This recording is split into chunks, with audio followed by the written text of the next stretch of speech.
Welcome everybody. My name is Steve Mattiusi. I'm the Manager of Visitor Experience at the Bytown Museum, and I'd like to thank you for joining us for the latest installment of our Beyond Bytown virtual talk series.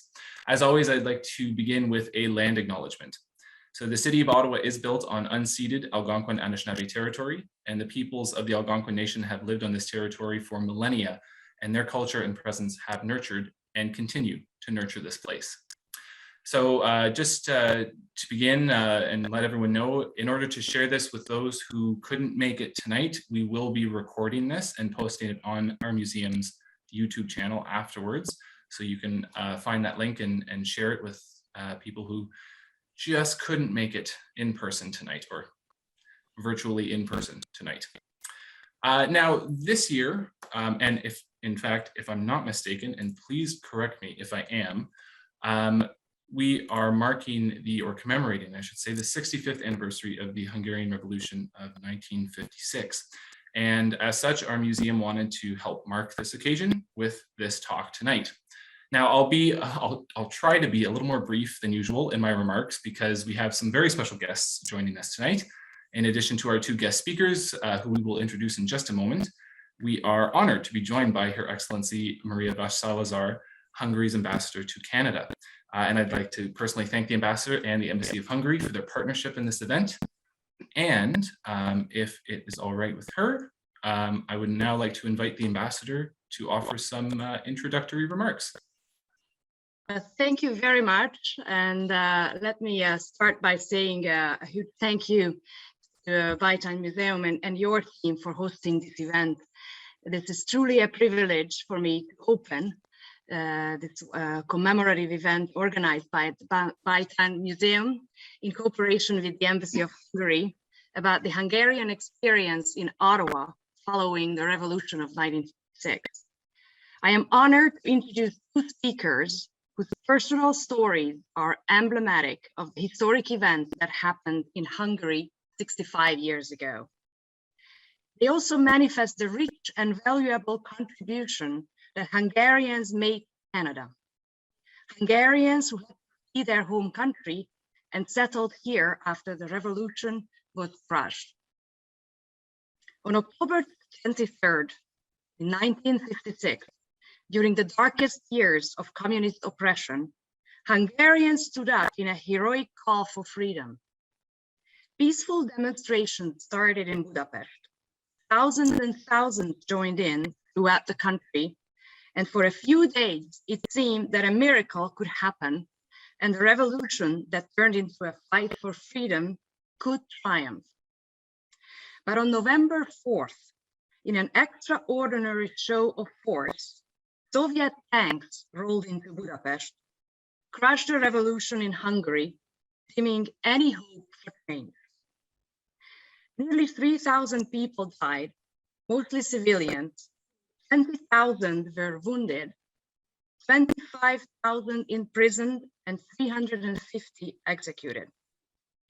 Retributions and persecution by the communist dictatorship forced 200,000 Hungarian people to flee their country.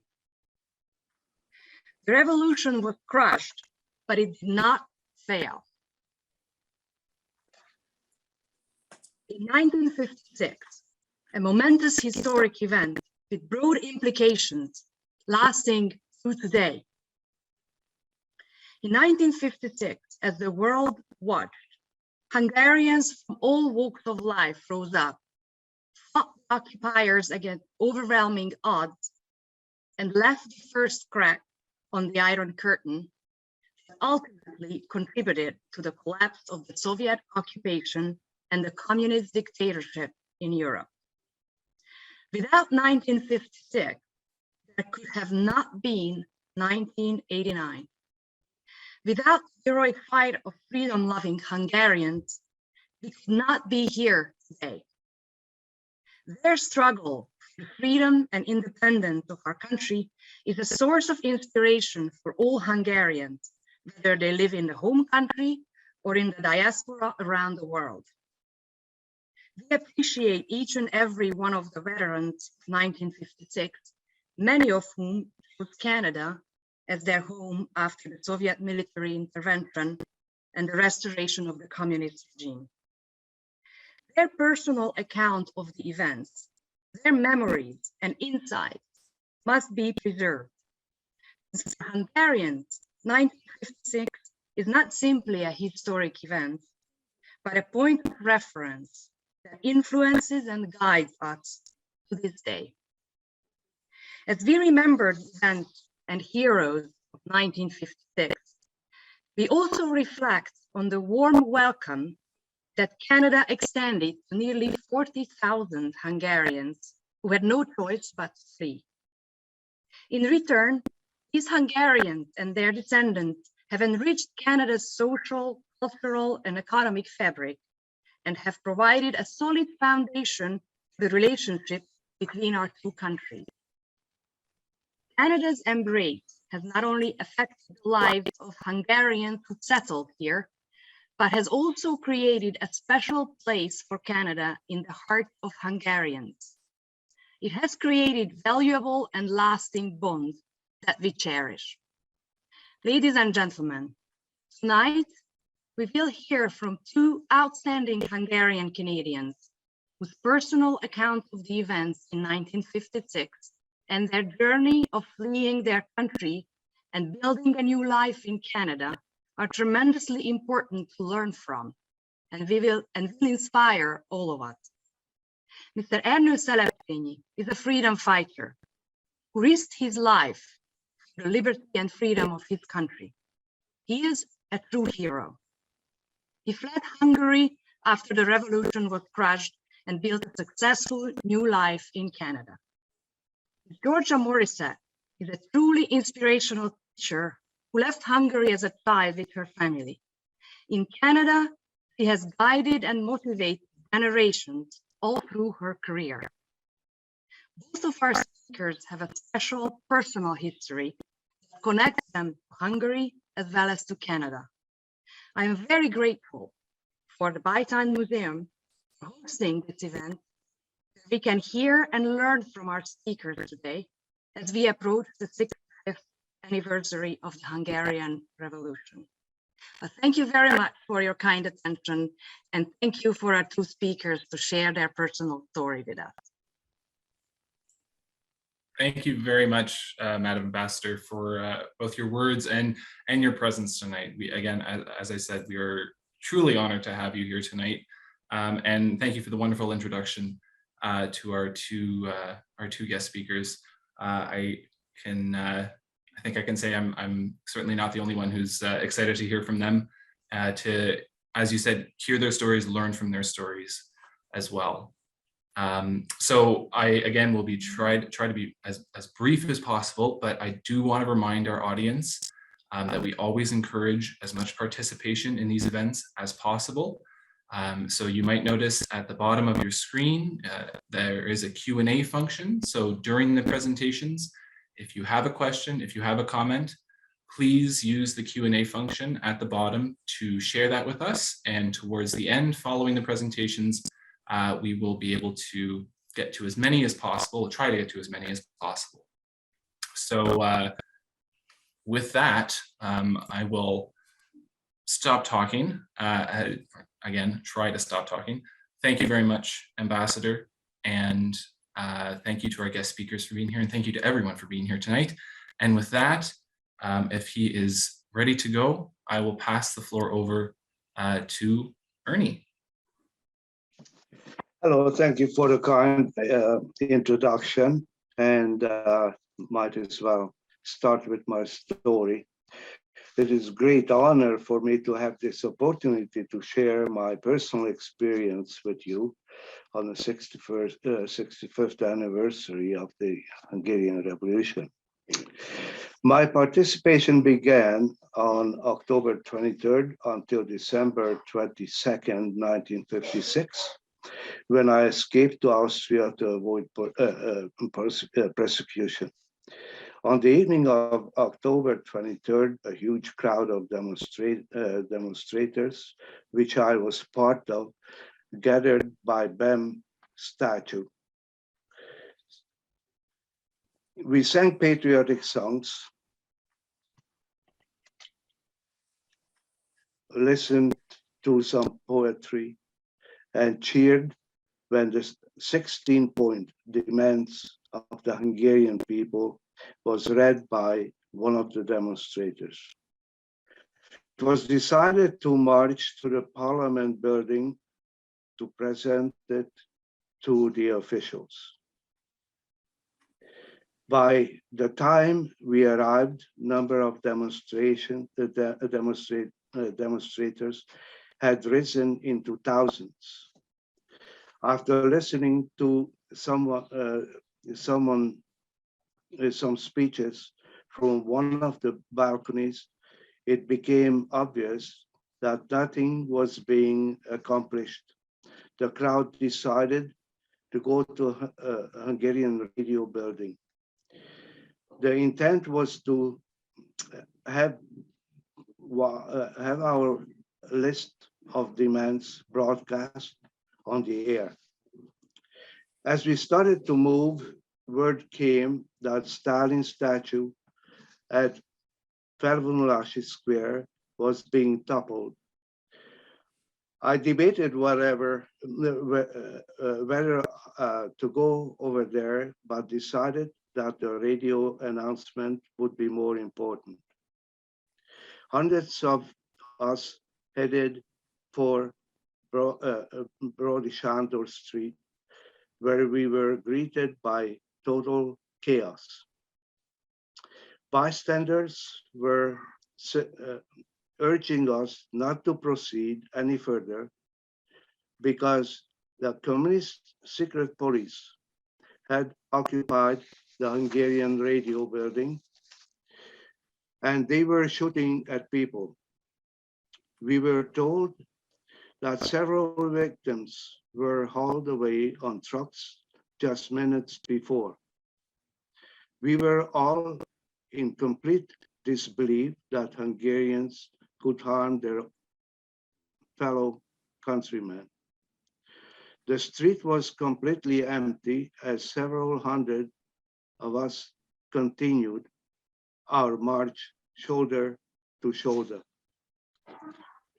We had just come up to the radio building when they opened fire on us from practically every window. People were screaming and yelling all around me. Everyone started to run back in a panic, carrying the dead and wounded with them. I helped carry a young man in military uniform. He had collapsed almost next to me after taking a bullet between the eyes. Blood still squirting from that wound.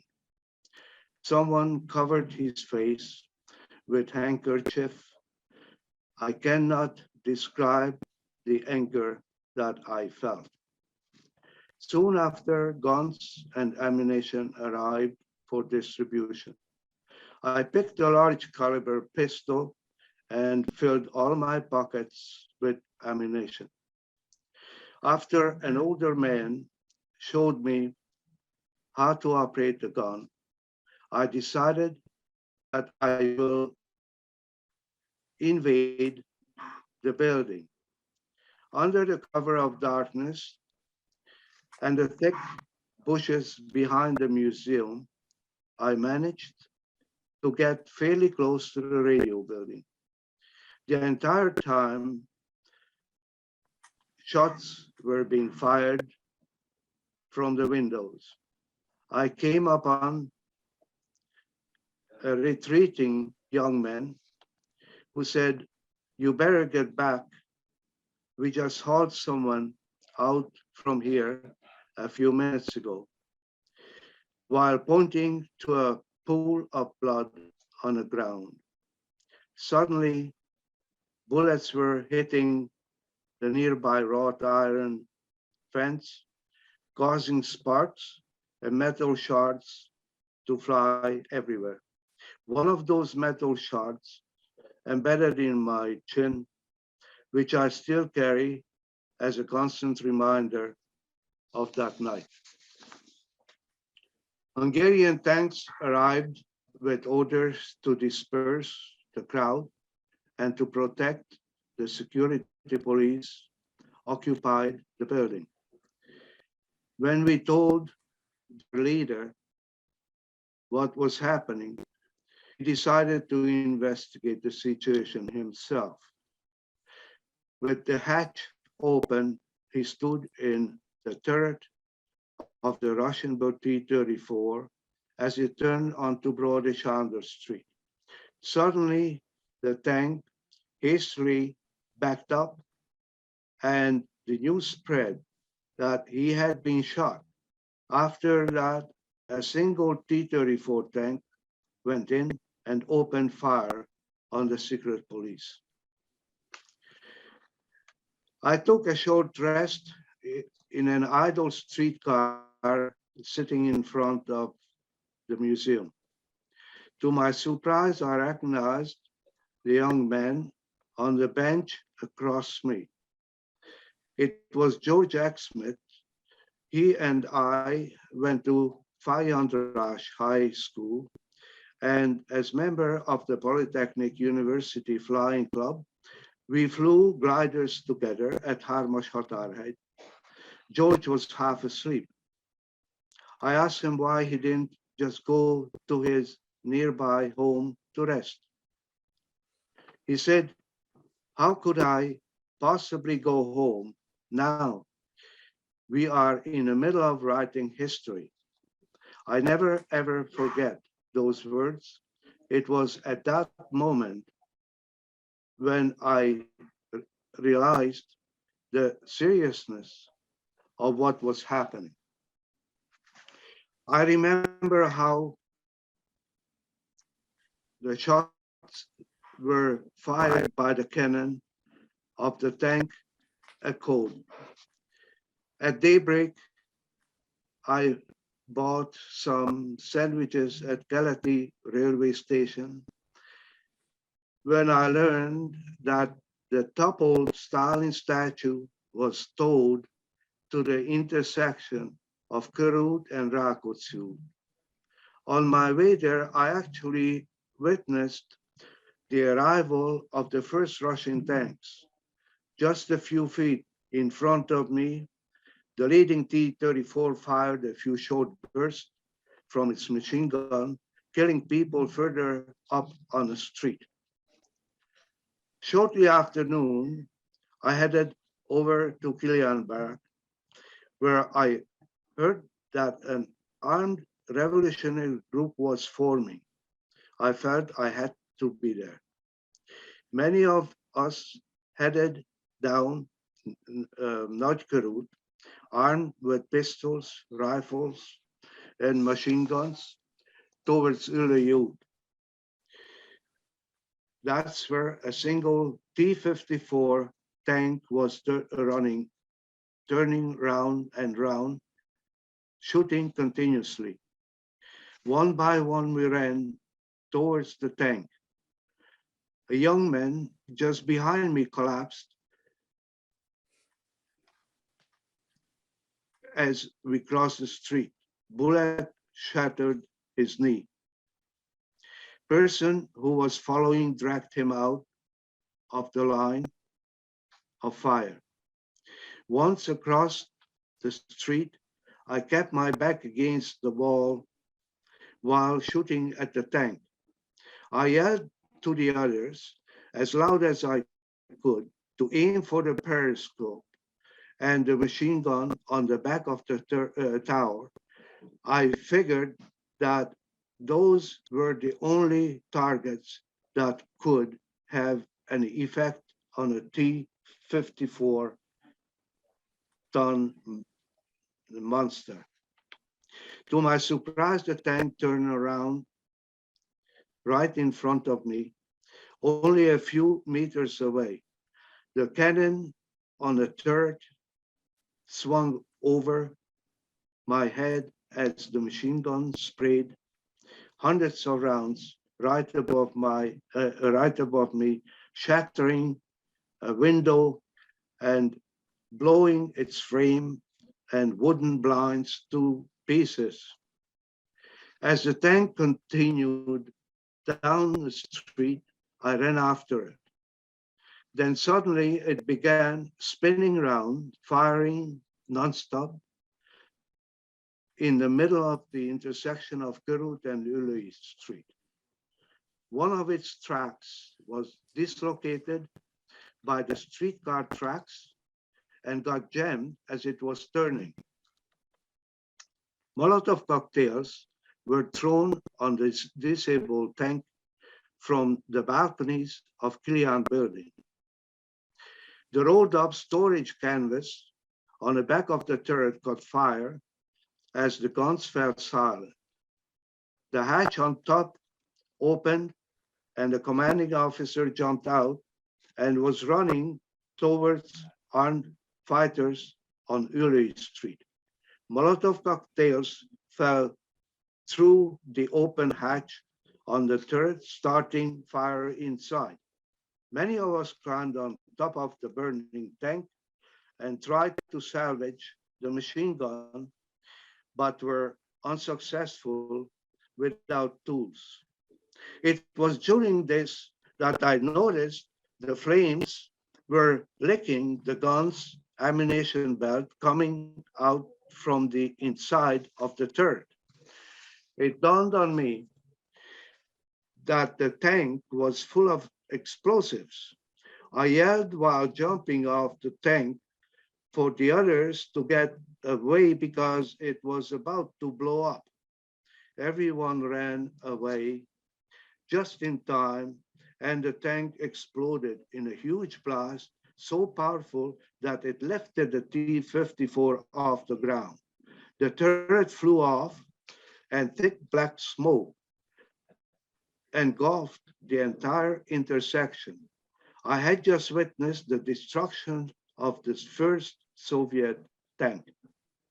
Later, I stood at Nagykörút across from Nemzeti Theater when a convoy of T-34s approached from the direction of Ülői Street and closed in fast. Machine gun bullets peppered a stranded streetcar right in front of me. As I backed up against the wall of Műszaki Library, some of the bullets ricocheted and whistled by. One actually hit the wall just above my head, covering me with plaster and dust. As I looked up, I noticed that about half of the bullet was still sticking out from the hole, and with my nail file, I dug it out and kept it as a souvenir. By this time, a dozen or so tanks were speeding past me with cannons angled up, firing as fast as they could reload at the buildings along the street. I just happened to be looking at the building located next to Emke restaurant. At the very moment, it took a direct hit. Dust and thick smoke billowed through the huge hole created by the impact. I was shocked at the hostile destruction. Some people gathered around the corpse at the pharmacy on the corner of Körút and Rákóczi Street when another Russian envoy made up of both T-34s and armored cars approached on Népszínház Street. One of the armored cars had a flat left front tire and fell way behind as it was lost, turned on Csokonai Street and then onto Rákóczi Street, where it stopped. I jumped on the back with some other armed young men and pointed my pistol inside. The Russian soldiers stood up, bare-faced and shaking with upraised hands in surrender. Without firing a shot, they were all let go minus their guns. Someone drew the Hungarian national emblem on the side with white paint. I watched as the vehicle limped a way jam-packed with freedom fighters in the direction of Keleti railway station. At this point, I decided that it was time to go home and assure my parents and brothers that I was still alive and to take a well-deserved rest.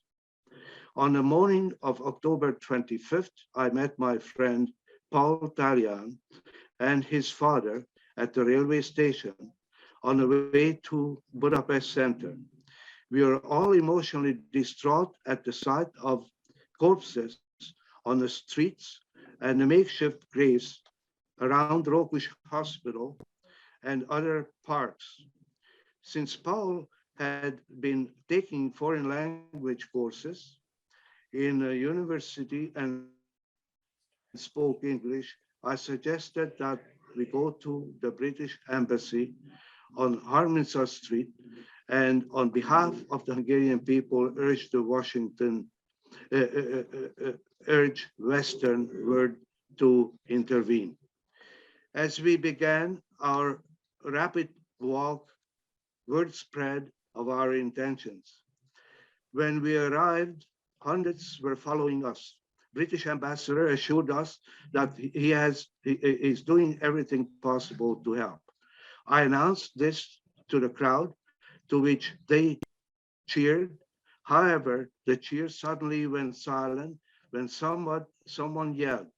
The Russians opened fire on demonstrators at the parliament buildings, and hundreds are either dead or wounded. With three of us leading the way, the angry crowd immediately headed for the parliament building. Once we arrived, we moved silently in narrow formation under the arcades across from the parliament, which was surrounded by dozens of Soviet tanks. Their cannons and machine guns posed to shoot, but lucky for us, they may have decided that they killed enough people for the day. The pavement was stained with blood from the earlier massacre. We continued our march on Bytown Street. Hundreds and hundreds joined us to demonstrate the unity of the Hungarian people in the struggle for freedom. Walking under a forest of flags, singing patriotic songs on major corridors of the capital, our march would turn out to be one of the largest in Hungarian history. Early in the afternoon, three of us left the march and headed over to Kilian Barracks to see what was happening. We came across a young man whose father was a truck driver and his Shepard diesel truck was nearby and fueled up, and he was looking for someone who can drive to share the driving with him to Vienna to bring food and medicine back to Budapest.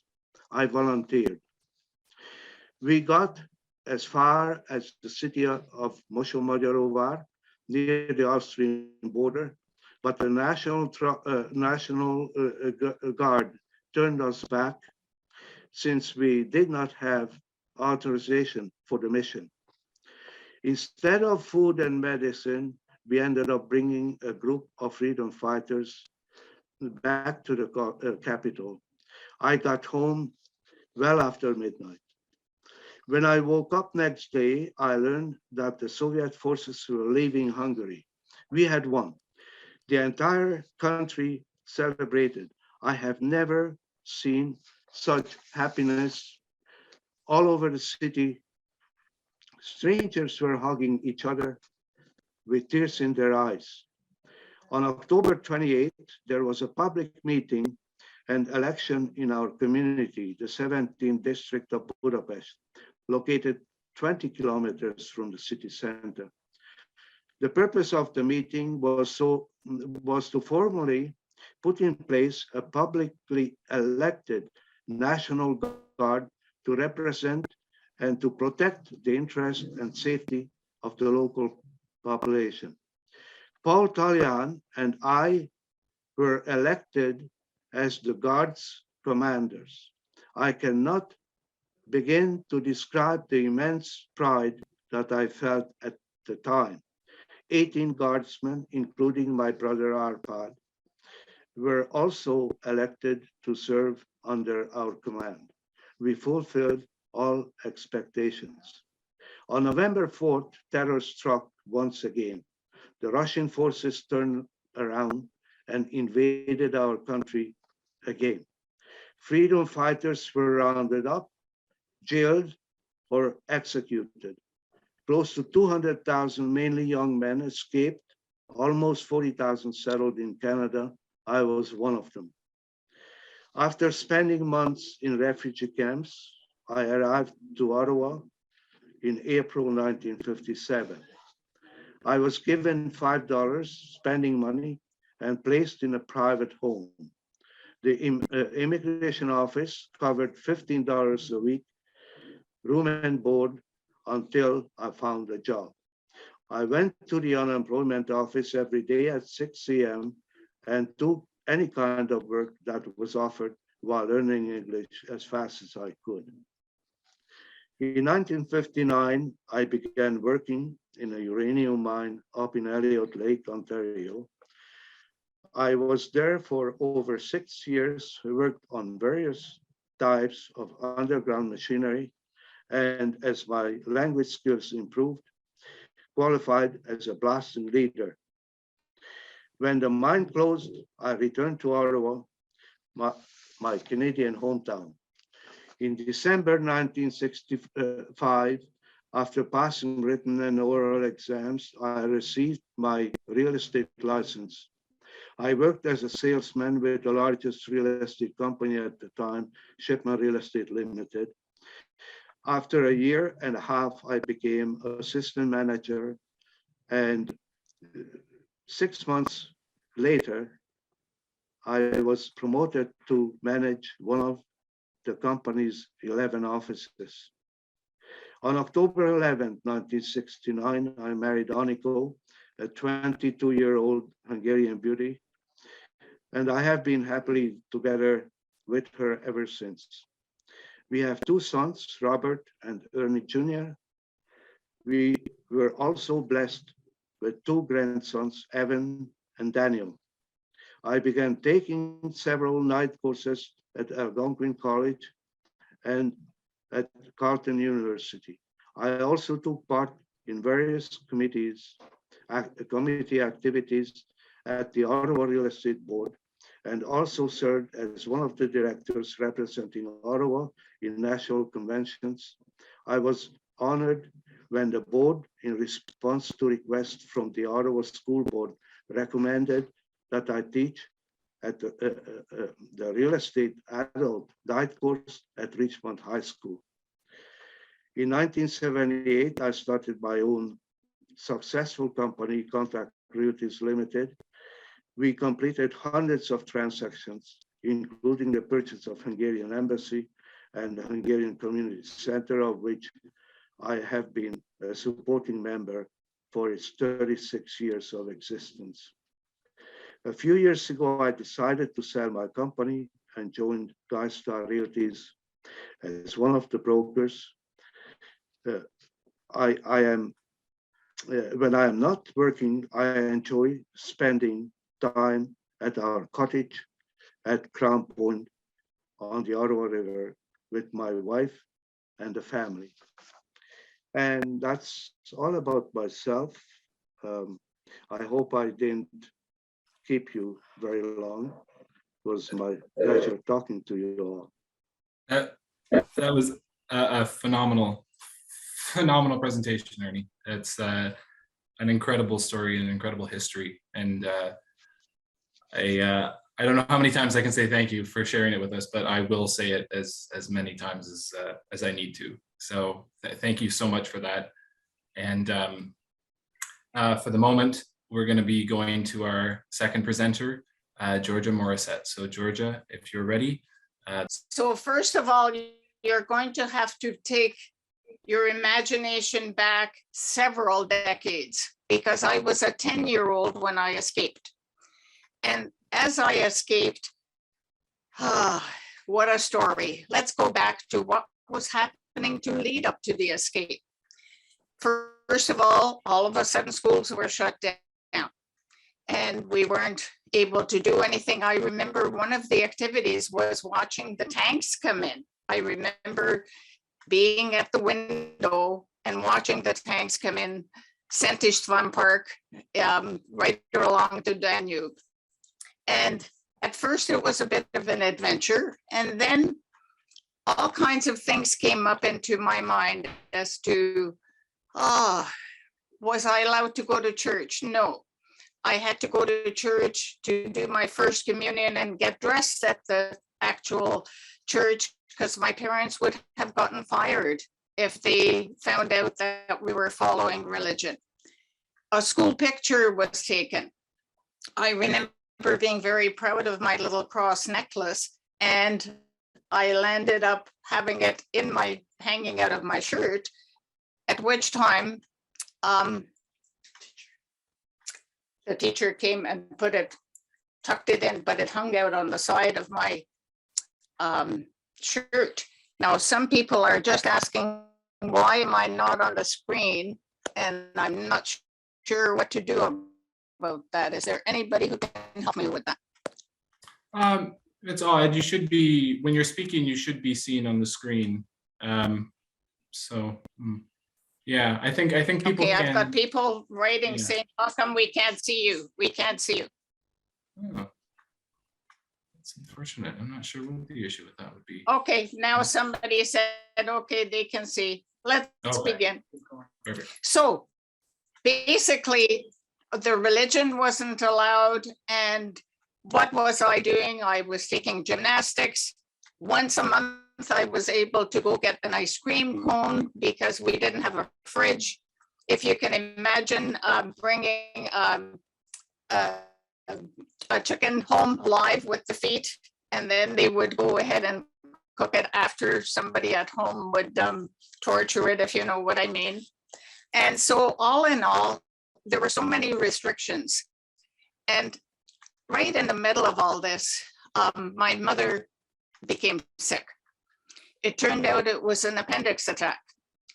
Now, she couldn't go to the hospital with an ambulance safely because the ambulances were carrying ammunition and they were blowing those ambulances up. But we had no car. So it was either the rupture of the appendix or take a chance with the ambulance, and off she went. 3 days later, we hear a knock at the door. It was my mother who collapsed right at the doorstep. What was she doing? She came home from the hospital, literally escaping from the hospital, because the man in the bed next to her was shot through the window and he died. And she thought, okay, I'll muster all my strength and I'll go home.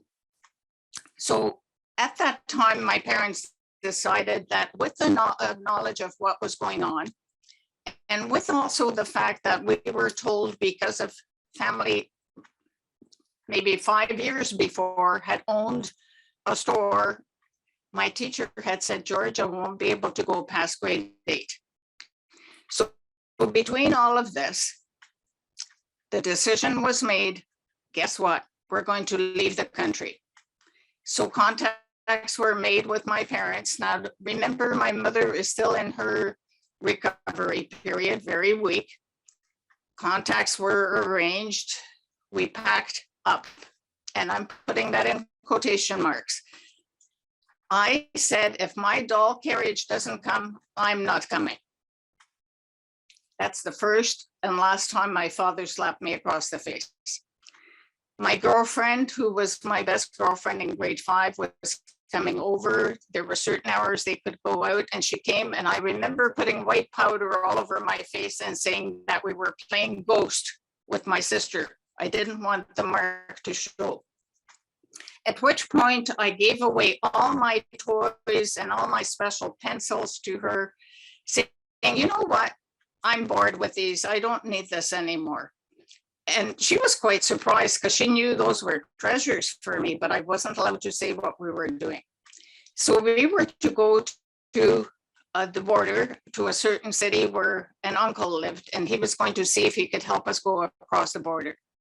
But when we got there, he said, I'm so sorry to let you people down, but there are too many guards all over. You'll get caught if you try to leave my way that I arranged for you. But I do have another arrangement. You need to get on the train and go to a certain stop. And the person who will tell you which train to get on will have a hat on. There used to be a bandana around, and he'll have a little piece of paper over his right ear. That's the only person that you feel you can confide in. Sure enough, a little 6-year-old, my sister, my mother quite weak, and my dad and I went to that train station. We found our contact. He got us on the right train. Now, here's something I haven't mentioned. We each had 2 outfits on because you couldn't carry suitcases. That was too visible. And there was a bunch of farmers on the train. And the farmers looked at my father and said, "Ha, you're escaping, aren't you?" And my father said, "No, what makes you say that? Tell us or don't tell us. If you tell us, we'll help you. If you don't tell us, so be it." Sometimes you have a hard decision to make. And my father said, "Yes, we are." And I remember they applauded us. And they said, "Here's what you do. Your destination station's already invaded by the Russians. If you get on the trains, get off at the train station, they'll arrest you, you'll go to prison. The actual conductor of the train will let off steam so you can get off on the wrong side into the field. Do that, run, hide." Thank goodness my father fessed up, because that's exactly what happened. We got off on the wrong side. We ran, we hid behind a fence. After about 50 steps, the train started to pull out, and we saw the guns held on all the people who were not given this fine advice. They were arrested. We proceeded to go to this farmhouse where we had our guide who was going to take us across the border. We had to give him watches, any little money that we had. He said, "You've got to wait until it gets dark and then we're leaving. And what you need to do is you need to follow me. However, if you see a flare being shot up, hit the dirt. Because if they see your silhouette, they'll gun you down. They're all over the borders." So here's a 10-year-old and a 6-year-old, and there was a little group of us, 7 children, and I think it was about 10 adults. So we headed out, and sure enough, those flares went up. And sure enough, we went down in the mud on our faces so that we don't get shot. And at one point, my mother's foot got caught in something. And remember, she's weak. She's recovering from her appendix operation. And she is now saying, "Georgia, go with your father and your sister. I'll catch up." Thank God I'm a stubborn old disobedient child. I said, "Mom, if you don't come, I don't go." She said, "Sweetheart, listen to your mother." And I said, "You've known me long enough. I don't always listen. I'm not going." She got up. She came. We saw this neon cross, and we aimed towards that. My father said, "The first Austrian," because we were crossing to the Austria border, "the first Austrian I see, I don't care who it is, they're getting the biggest hug from me." And sure enough, a farmer was walking on their side, and he came along and gave the biggest hug between my father and the farmer. And as we proceeded, I'm going to fast forward because this story usually takes me an hour and a half. My students, as I was teaching, used to say, "Don't send us out for recess. We want to hear the rest of it." But I'm just going to let you know that we actually came to Austria. we were supposed to go to Australia, but it was right around Christmas. And my parents had a tiny bit of money. And as we were lining up to come to Australia, they saw the line was long. They went out to get a chocolate bar for my sister and I at the store for our Christmas gift. And when they came down, the windows were shut. Can't go to Australia anymore.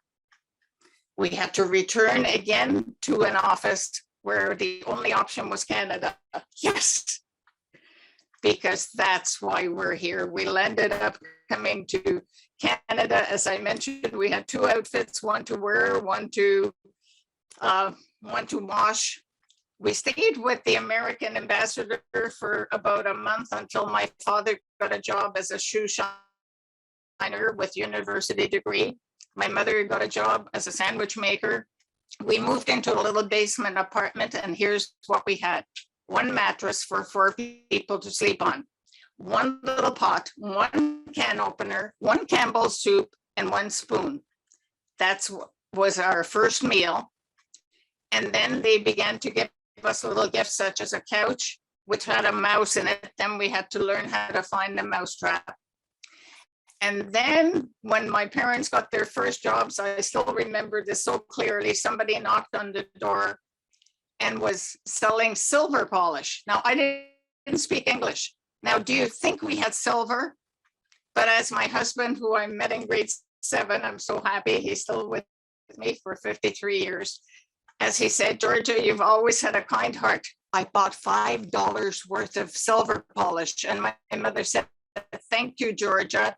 You just finished spending our milk and our bread money for the week. But you know what?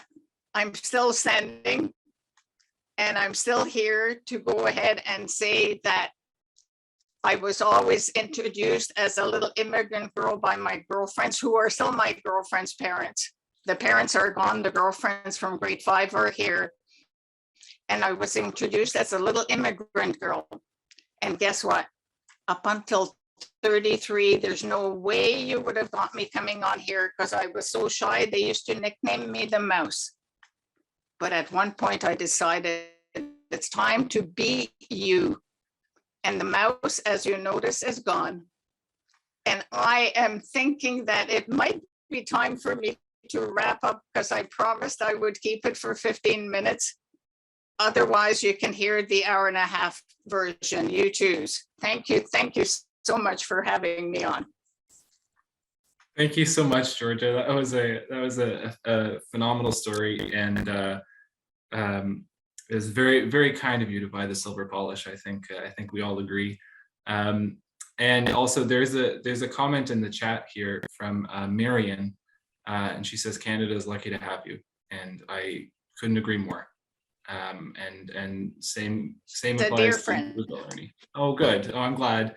It's both stories were just in some aspects harrowing, in some aspects shocking, in some aspects hopeful, and I really want to thank both Ernie and Georgia for sharing them with us, because it's one thing to read the reports and the books, and it's another to hear directly from the individuals and hear those personal stories. So thank you so much for sharing those. We've had tons of comments thanking both of you from the audience for the stories you shared, and there is actually one question I would like to get to.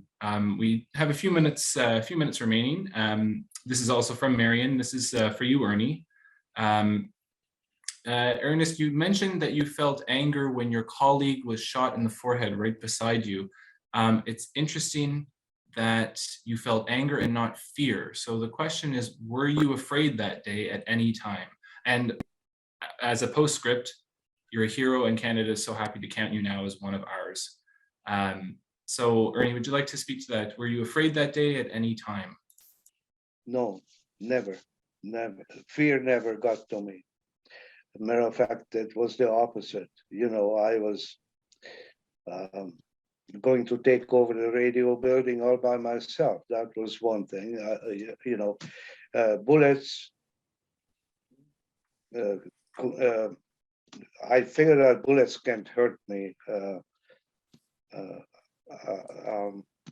No, fear never, never. It's Maybe, well, I've been skydiving and all that crazy things, and no, fear never. was never there. We did also have, thank you very much for that, Ernie, and thank you for the question, Marion. We did have a question in the chat, I believe, and maybe Georgia, we'll start with you this time. Did either of you go back to Hungary, and how did it feel when you did? Well,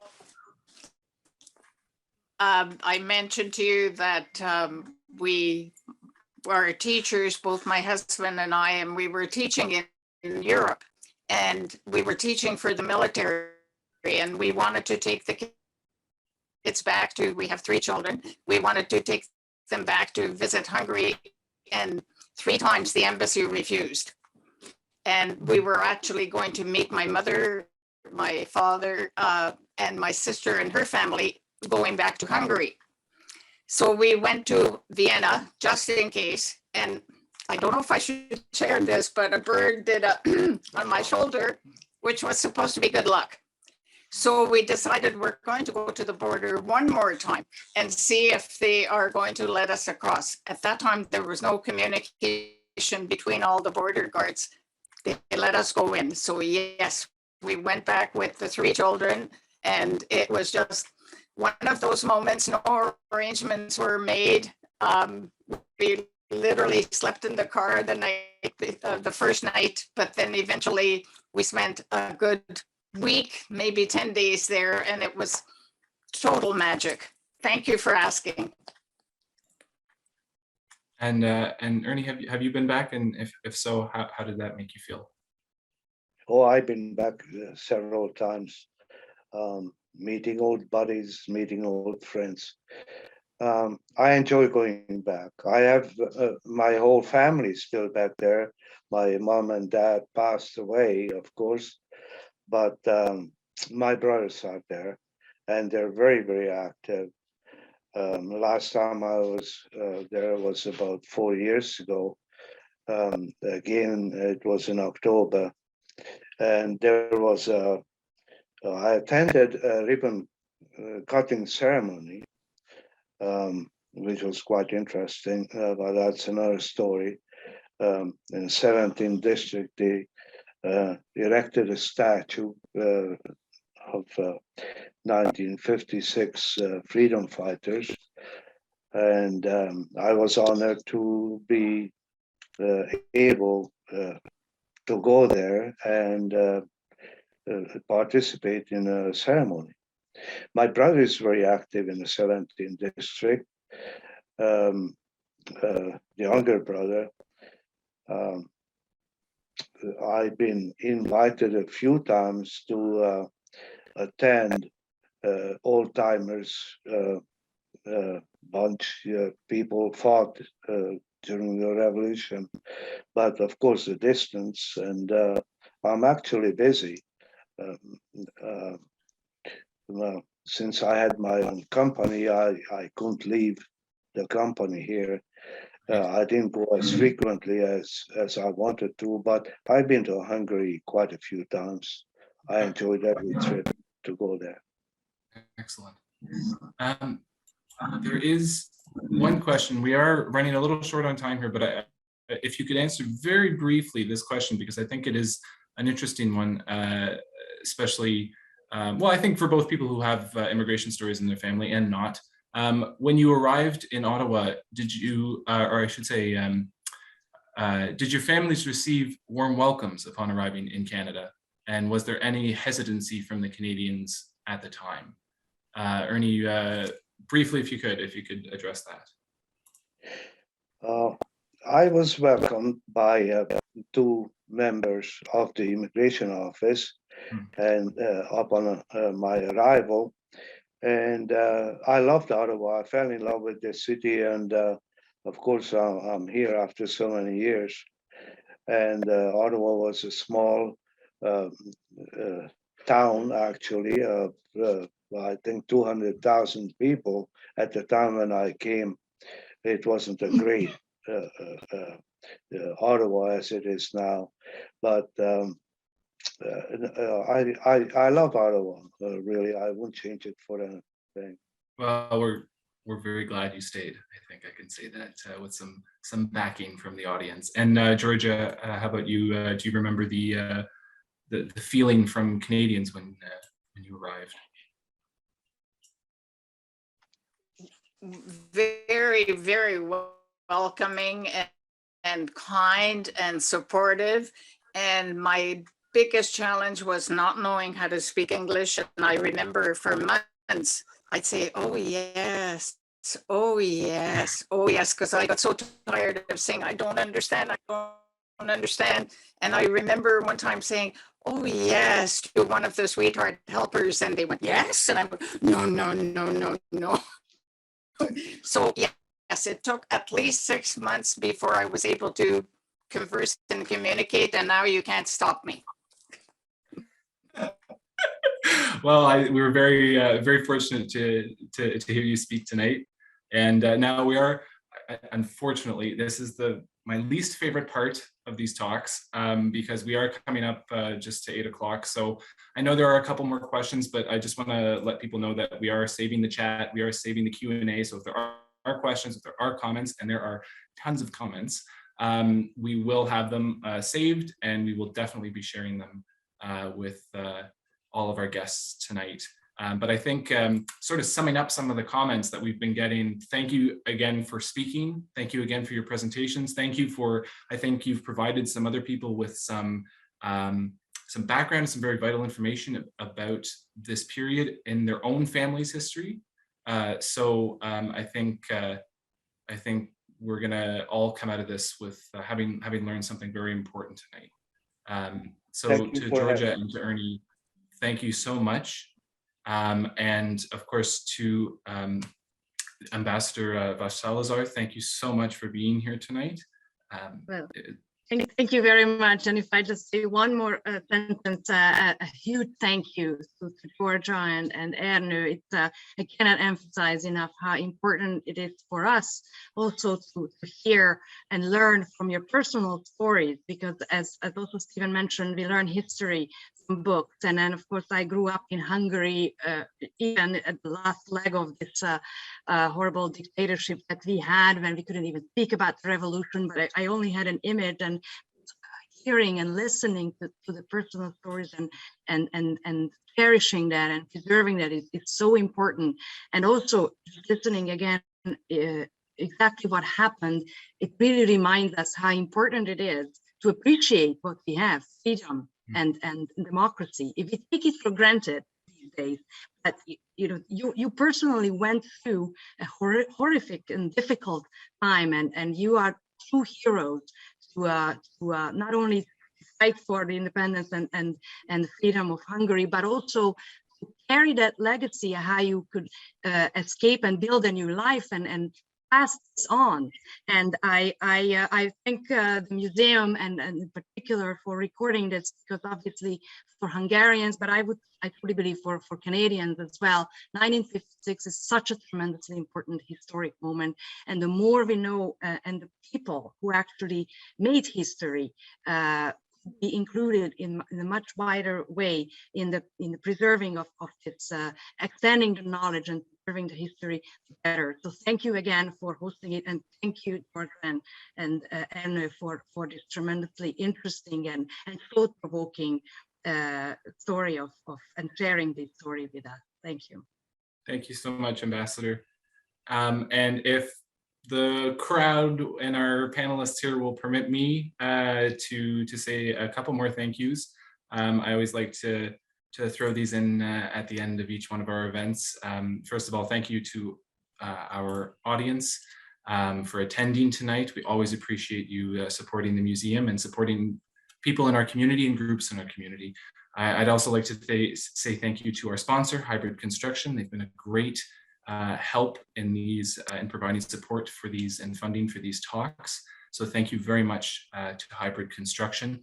And I cannot leave without saying thank you to my colleagues as well, to Renee, who was our PowerPoint master for tonight, to Anu for hosting the Zoom meeting, being the Zoom wizard for tonight, Robin as well, Executive Director of the Bytown Museum, and I have to say a special thank you to my colleagues Rebecca and Grant. So Rebecca is unfortunately couldn't join us tonight, but she is normally the Zoom master for these events.